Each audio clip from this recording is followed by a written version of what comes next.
वारीचे आयोजन या ठिकाणी करण्यात आलं। शिक्षण महर्षी म्हणत असलेले आपले दादासाहेब रावल यांच्या जयंती निमित्ताने शिक्षणामध्ये होणाऱ्या चळवळीला, शिक्षणामध्ये होणाऱ्या घडामोडीला आणि विद्यार्थ्यांना एक चांगली संधी, शिकण्याची संधी, वेगळ्या वेगळ्या शाळांमध्ये काय काय घडतंय हे जाणून घेण्याची संधी या शिक्षणाच्या वारीमधून घडवून दिली। हे तालुक्याचे गटशिक्षणाधिकारी आणि या जिल्ह्याचे पालकमंत्री महोदय यांच्या आदेशानुसार या शिक्षणाच्या वारीचं आयोजन या ठिकाणी करण्यात आलं। त्याबद्दल मी सोनवणे सरांना धन्यवाद देईन, त्यांचे कौतुक करेन। रोऊ त्यावर गुणवत्तेचा विजयी झेंडा, पालक शिक्षकांच्या डोळी आनंदाच्या धारी, ज्ञान पंढरीत भरली, ज्ञान पंढरीत भरली शिक्षणाची वारी।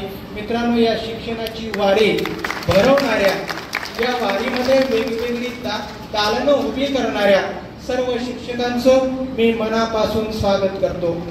मित्रांनो, तुमच्या आमच्या ज्या मराठी माध्यमाच्या शाळा आहेत त्या गोरगरीब लेकरांच्या राहिलेल्या आहेत, वंचित घटकांच्या त्या शाळा राहिलेल्या आहेत। या शाळांमधील लेकरांना जर दिशा द्यायची असेल, मार्गदर्शन करायचं असेल, जे नवनवे प्रयोग असतील, नवनवे तंत्र असतील, नवनवे टेक्निक्स असतील, नवनवे अध्यापन पद्धती असतील, AI असेल, मशीन लर्निंग असेल, तंत्रज्ञान असेल, या सर्वांचा विचार आपल्याला करायचा आहे। आणि याच्यासाठी आदरणीय सोनवणे साहेबांनी शिक्षणाची वारी या ठिकाणी मांडली आणि त्या ठिकाणीचा प्रवाह, हा नाविन्याचा प्रवाह, हा प्रयोगाचा प्रवाह आपल्याला जिल्ह्यातील प्रत्येक शाळेपर्यंत प्रवाहित करायचा आहे आणि आपल्याला गुणवत्तेची बाग फुलवायची आहे।